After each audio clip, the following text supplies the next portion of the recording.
Hello বন্ধুরা, আজকে আমার মেনুতে দেখো মিক্স ফ্রাইড রাইস আর মটন কষা।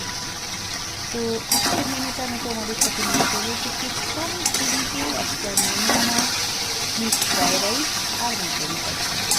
যতটা তাড়াতাড়ি পারি আমি করার চেষ্টা করি, যতটা সহজে করা যায়। তো বন্ধুরা, আমি কিভাবে করি তোমরা আমার সাথে দেখতে থাকো, আশা করছি তোমাদের ভালো লাগবে। এই দেখো, মশলাটা আমি সব একসাথে মিক্স করে নিয়েছি।